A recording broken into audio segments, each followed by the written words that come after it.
Want to speak real Vietnamese from your first lesson? Sign up for your free lifetime account at Vietnamesepod101.com. Hi guys, it's Linh again. I'm back in another video about series of months in Vietnam, and you're watching Vietnamesepod101.com, the 5 easiest and most fun way to learn Vietnamese. So in today's video, we're going to discuss about February in Vietnam. There will be a lot of festivals since it's the beginning of the year and the holiday vibe is still on. So let's see what we got today.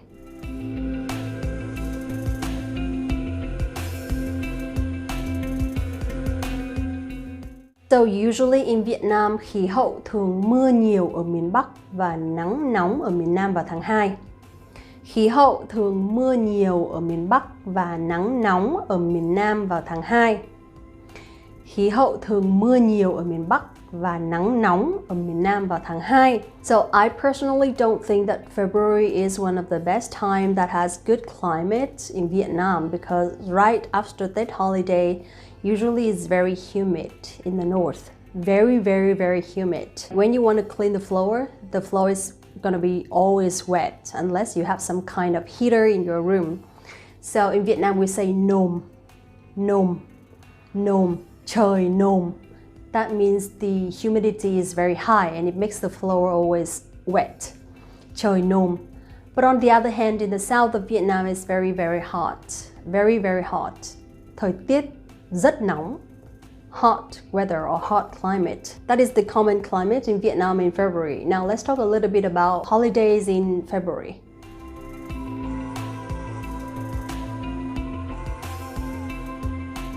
Valentine's Day, yes, of course, Valentine's, right? Very big in Vietnam, I have to say, because it's a chance for Vietnamese girls to ask for gifts from their boyfriend. Valentine là ngày lễ mà con gái Việt Nam rất mong chờ. Valentine là ngày lễ mà con gái Việt Nam rất mong chờ.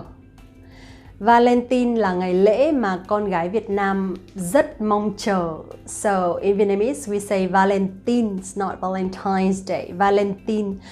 Valentine's Day is the holiday that Vietnamese girls are really looking forward to. On this day, Vietnamese boyfriends will buy some flowers, some gifts for their girlfriend. Take them out on a date. Have a very romantic dinner. Usually on Valentine's Day is very crowded at restaurants or public places because people hang out a lot. Next one. Mùng 3 tháng 2 là ngày thành lập Đảng Cộng sản Việt Nam. Mùng 3 tháng 2 là ngày thành lập Đảng Cộng sản Việt Nam. Mùng 3 tháng 2 là ngày thành lập Đảng Cộng sản Việt Nam. February 3rd is the founding day of Communist Party of Vietnam.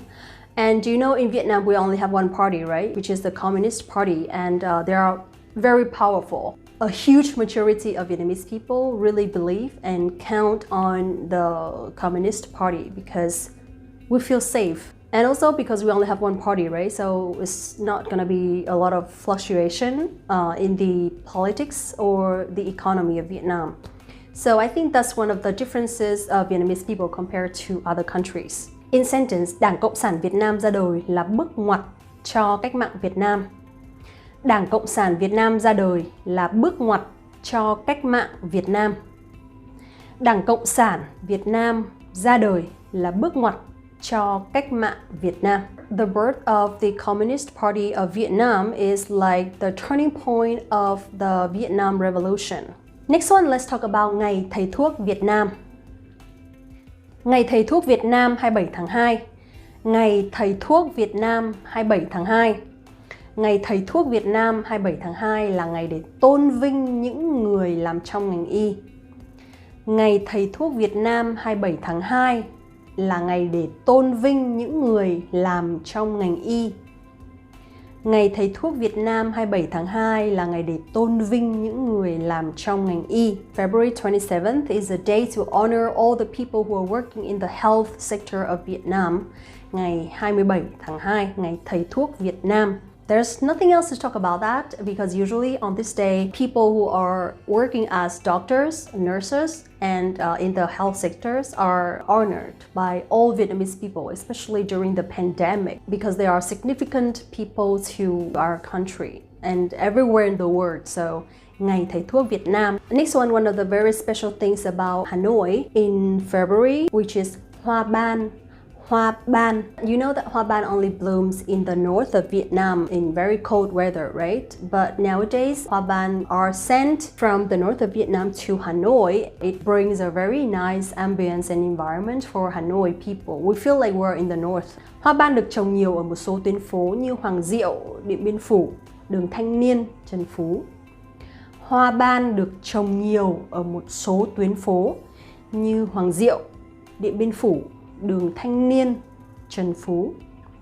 Hoa ban được trồng nhiều ở một số tuyến phố như Hoàng Diệu, Điện Biên Phủ, đường Thanh Niên, Trần Phú. Ban flowers are grown a lot in some streets in Hanoi, such as Hoàng Diệu, Điện Biên Phủ, đường Thanh Niên or Trần Phú. It's light purple and it feels very light and sweet. So visiting Hanoi, you can come to these streets to enjoy hoa ban in Hanoi. When you travel to Đà Lạt in February, you will see a lot of kinds of flowers such as hoa mai, hoa anh đào, hoa cải được trồng rất nhiều vào tháng 2 ở Đà Lạt. Hoa mai, hoa anh đào, hoa cải được trồng rất nhiều vào tháng 2 ở Đà Lạt. Hoa mai, hoa anh đào, hoa cải được trồng rất nhiều vào tháng 2 ở Đà Lạt. Okay, so Đà Lạt is a city of flowers. There are a lot of different kinds of flowers, but in February specifically, there will be a lot of hoa mai, hoa anh đào, hoa cải trắng, hoa cải vàng as well. Okay, so remember to visit Đà Lạt. Now let's talk about some common fruits in February.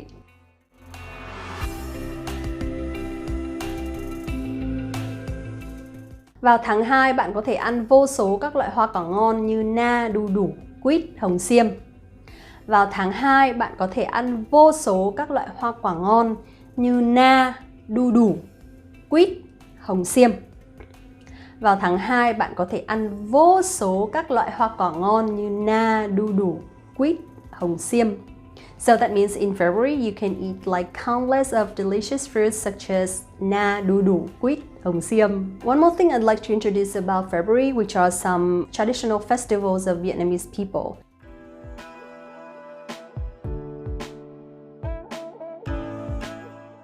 The first one, let's talk about a very interesting festival, which is lễ Kén Rể. Lễ Kén Rể takes place on February 2nd in lunar calendar, okay? Lễ Kén Rể. Lễ Kén Rể mô phỏng sự kiện bà Lê Hoa kén người tài làm chồng sau khi thắng giặc. Lễ Kén Rể mô phỏng sự kiện bà Lê Hoa kén người tài làm chồng sau khi thắng giặc. Lễ Kén Rể mô phỏng sự kiện bà Lê Hoa kén người tài làm chồng sau khi thắng giặc. So lễ Kén Rể happens on February 2nd, lunar calendar, and it describes the events that Mrs. Lê Hoa looked for a talented person to get married because she won the enemy in the past, in the history of Vietnam. So this is a very interesting festival and it happens in Đông Anh, Hanoi. Okay, Đông Anh. Next one, lễ hội Nghinh Cô Long Hải from February 10th to February 12th. Lễ hội Nghinh Cô Long Hải. Đây là một trong những lễ hội nước lớn nhất của ngư dân ven biển Nam Bộ. Đây là một trong những lễ hội nước lớn nhất của ngư dân ven biển Nam Bộ. Đây là một trong những lễ hội nước lớn nhất của ngư dân ven biển Nam Bộ. That means this is one of the biggest water festivals of fishermen along the southeast coast. Đây là một trong những lễ hội lớn nhất của ngư dân ven biển Nam Bộ. And the last one that I want to introduce to you, which is lễ hội Quan Thế Âm. Lễ hội Quan Thế Âm takes place on February 19th in lunar calendar, okay? Lễ hội Quan Thế Âm ngày 19 tháng 2. Lễ hội Quan Thế Âm được tổ chức hàng năm tại khu du lịch Ngũ Hành Sơn, Đà Nẵng. Lễ hội Quan Thế Âm được tổ chức hàng năm tại khu du lịch Ngũ Hành Sơn, Đà Nẵng. Lễ hội Quan Thế Âm được tổ chức hàng năm tại khu du lịch Ngũ Hành Sơn, Đà Nẵng.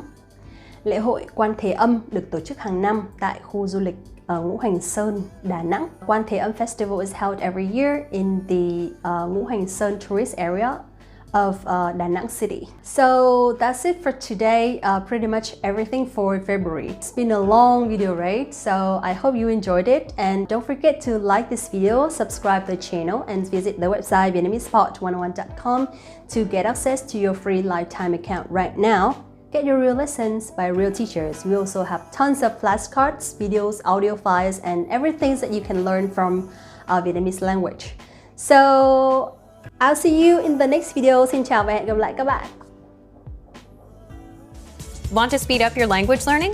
Take your very first lesson with us. You'll start speaking in minutes and master real conversations. Sign up for your free lifetime account. Just click the link in the description.